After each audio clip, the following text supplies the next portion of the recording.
Everybody wants a perfect day at Disney World, but how do you plan for those not so perfect moments? We figured it out at Animal Kingdom, where we survived the most common things that can go wrong. Like, what happens on a rainy day where all the rides close down? How do you get food when all the lines are 30 minutes or longer? And is Animal Kingdom even worth visiting if you sleep in and miss rope drop?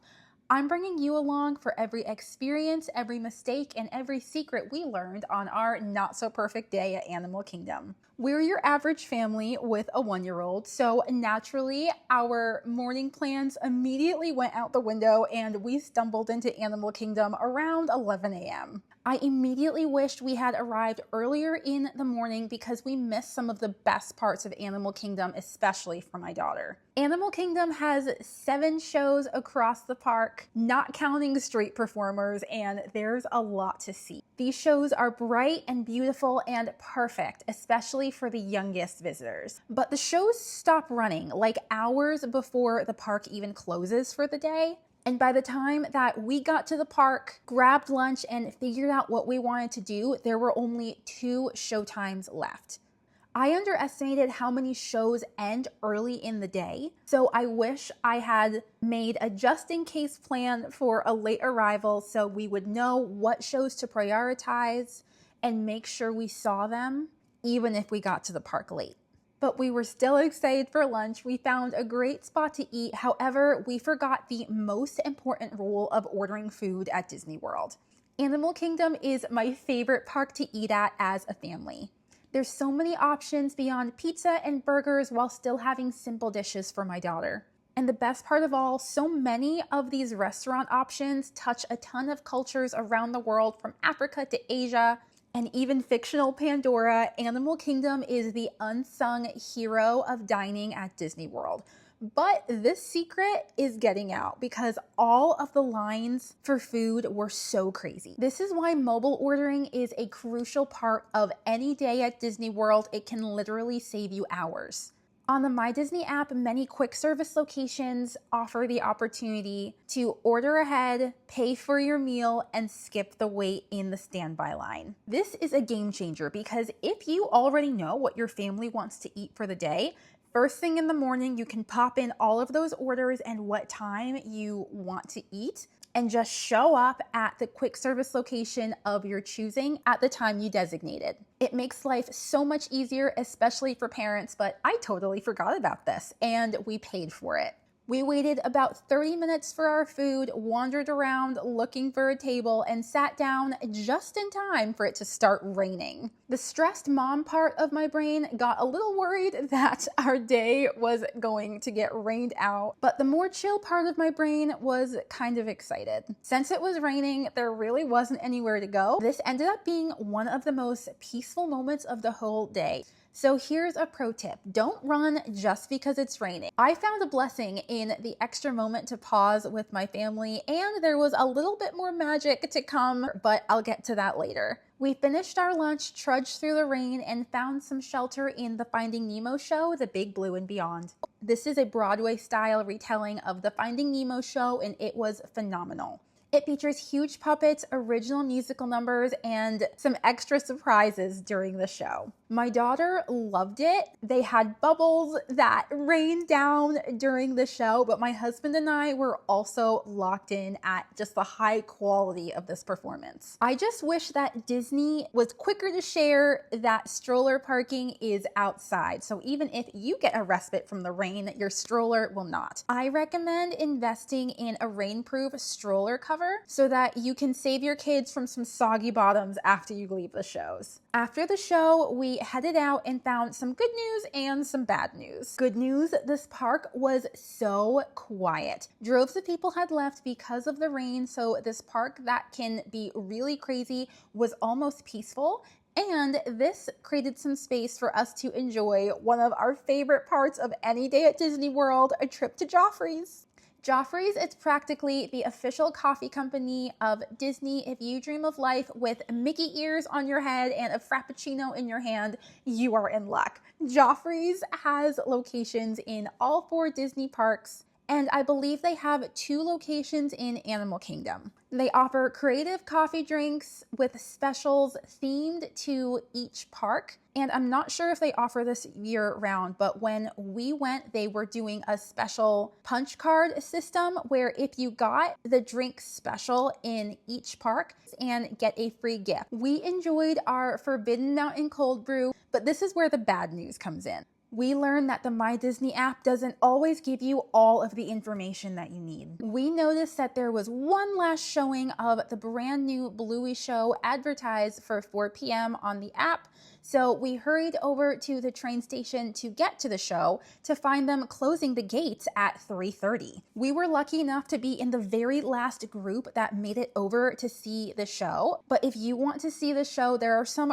really important things to remember. This show happens at Conservation Station, which is a location in Animal Kingdom, but it's only accessible by train. This is a slow-moving train that allows you to see a lot of the behind the scenes of the animals living in Animal Kingdom. However, you have to fold any strollers that you have with you or leave it in stroller parking, and the train runs on a schedule, so you can't just pop over and expect to take the train over.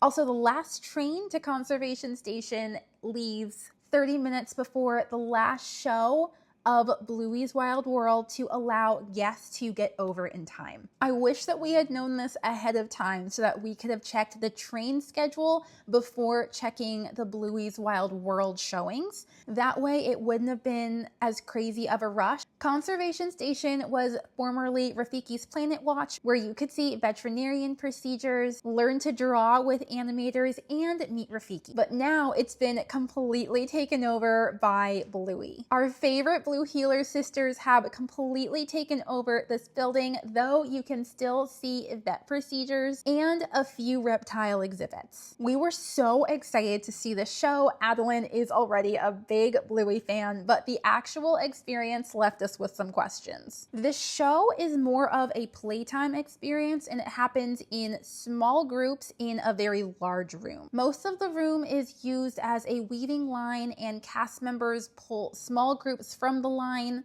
to one end of the room in order to interact with Bluey and Bingo there. Bluey and Bingo take breaks between each group of playtime guests. When it's your group's turn, Bluey, Bingo, and some friends will lead you all in some games. Bigger kids had a blast playing games like Keepy Uppy, Magic Asparagus, and an egg sorting game. But if you have younger kids like me, this might feel like a lot.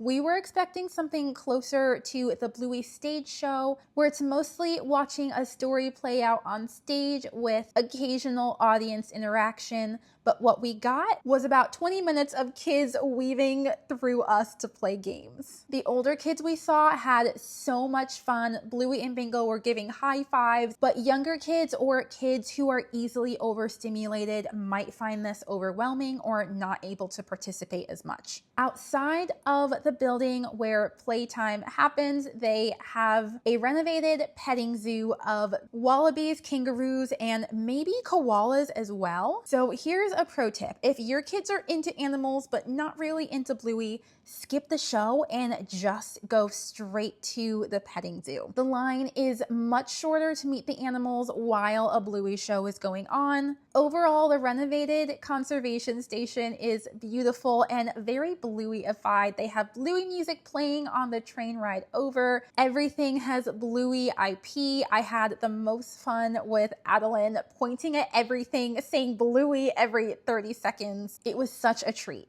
By 4:30, every show was over and we were forced to face the downside of rain at Animal Kingdom. Many of the outdoor rides and experiences close when it rains. So Expedition Everest was down, Kilimanjaro Safaris was down, and even the Maharaja Jungle Walk was closed. So we went to the land that has never let us down, Pandora. This space has incredible theming. And the rides here were revolutionary when they first opened just a few years ago. So we made our plan to do rider swap on Flight of Passage, and end the day on Navi River Journey as a family, but I had no idea what extra pixie dust was in store for us. Future Candace here. I should explain what Rider Swap is. This is Disney's system that allows you to enjoy all the best rides even if your kids are under the height requirement. So it's a godsend to parents of little kids. It's totally free and only one person has to wait in the standby line while the other gets to use the Lightning Lane line. So you never have to miss a thrill ride at Disney World. I waited in the standby line and then my husband waited in the Lightning Lane line for a much shorter wait.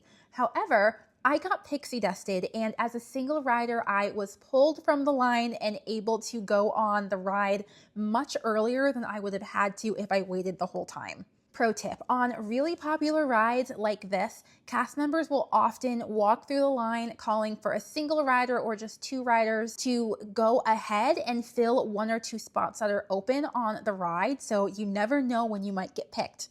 After Flight of Passage, we headed to Navi River Journey, which is the best way for littles to experience the beauties of Pandora. This slow water ride takes you through a night scene of life among the Navi in the forest.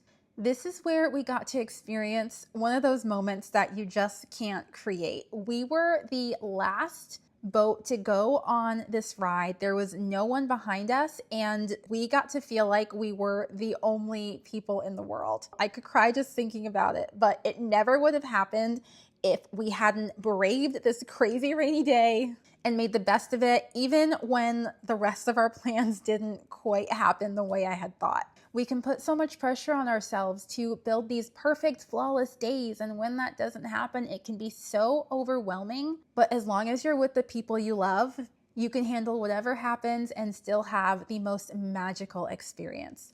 That's why I started this channel, to show you a realistic view of Disney World that includes mistakes, rainy days, and everything in between. And we prioritize the things that allow us to connect as a family. So if you're looking for honest guides and reviews to help you plan some great days at Disney World, hit that subscribe button because I would love to have you along for more of my family adventures. Drop in the comments what not so perfect things have happened to you at Disney World. Not every day is perfect, but you never know what magical moments are waiting for you. I'll see you next time. Bye, guys.